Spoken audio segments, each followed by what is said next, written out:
wanted to make a vid on how women see traveling as something that's very innocent, and um, they despise looking at materialism, objects, and things nowadays, but they see traveling as innocent. Um, Now, if you're traveling for a good deed and you don't show any pictures, or maybe you have a picture here and there, but the majority of it is there's an actual purpose, like a mission, a missionary or solving or helping out, and that's fine. But when you're just traveling just for pictures and you want to put that out there and rule it out from materialistic, um, gloats, or how do you say, materialistic boasting. You say that's boasting about material that doesn't last. These are experiences. These last. Um, there's something that women these days really need to do, especially the from ugly girls to skinny girls to even to especially like good looking girls, Instagram max girls. You have to learn how to live a nice, meek life. A lot of girls these days need to learn how to live a humble, meek life.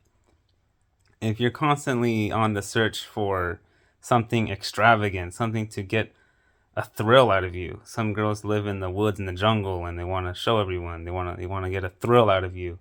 If not a thrill, they want to live 5 star in Cancun or in a great resort. They want to get a nice everything. They want to have a massage by this poor Indonesian man. Every day is like a theme park for you. Um, it's one of the main. There's a reason why many of the monks, many people live normal, humble lives, and if they are doing something, they're training a skill. They're sweating. They're struggling to learning how to balance on their head.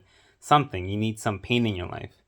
But when your constant life is just um, trying to get sort of, you're kind of buying a theme park for every day of your life, or to do something new. I mean, now I think a healthy amount is good, where you're not too complacent. But when your life is constantly unstable, that shows men that you are not a really stable person. If you have a little bit of instability, it's fine, because every person needs some adventurous part to their life. But there are many signs when this kind of lifestyle is almost normalized to you, where it's like you need this kind of adventure, you need this thrill in your life. It shows that you are not a woman that can live under meek, humble conditions, and it shows to men that you are not a person who likes stability. And one of the main things that men want in a girl, especially for long-term relationships or for um, even marriage, is stability. A stable woman will not cheat on you. A stable woman will be with you. A stable woman will be loyal to you, etc., etc.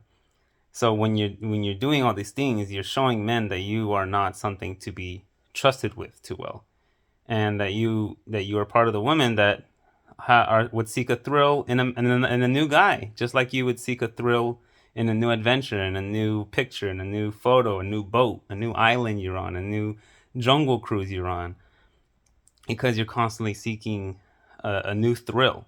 Girls who love new thrills in life, a lot of that can be transmitted to finding new thrills in men. Um, Now I would say there's a very small portion of people that are genuine travelers. But I really think that's a very small portion of people. Even when you go to the total traveling industry, all the people that travel, not like say less than 5% people are actual nerdy travelers that are on travel forums.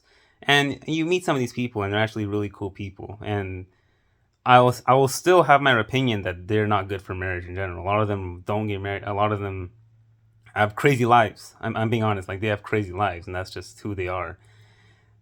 But the majority of people can't be like that for a society to function and regenerate and continue. Um, so that's why they're always going to be a small portion of society. The vast majority of travelers are not like that. So it's the same. I hold that same ratio for women. Yes, there are a few portion of women that actually genuinely like to travel in a nerdy, sweaty, disgusting way.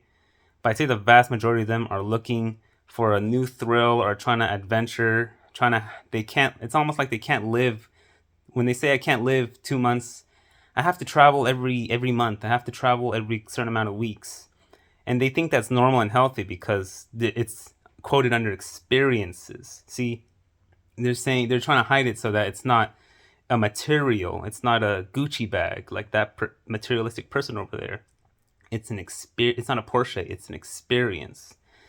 That's still another form of a mental instability and an addiction that you haven't treated for your mind yet, just like material is. So a lot of girls, they need to focus on stabilizing their mind and going through months. First of all, without social media, but second of all, being having a base, having stability, um, and living a humble, meek life. If you can't live a humble, meek life, and if you go crazy just trying to live a humble, meek life, then it shows the rest of your life will not you'll not be a happy person unless you are with unstable people. Um, so yeah, so that's my opinion on girls that try to mask traveling as very innocent. They'll look down on materialism, but they'll mask traveling as very innocent and very good for the soul. When really, some traveling is good for the soul. I think missionary travel, purpose traveling, but when it's to the point where you need a constant thrill, filling that gap in your life, in your soul, filling that gap in you in your mind, because you need to constantly do this, go out somewhere. It's also bad. It's also bad for your mind and mental health as well. So yeah, that's my opinion.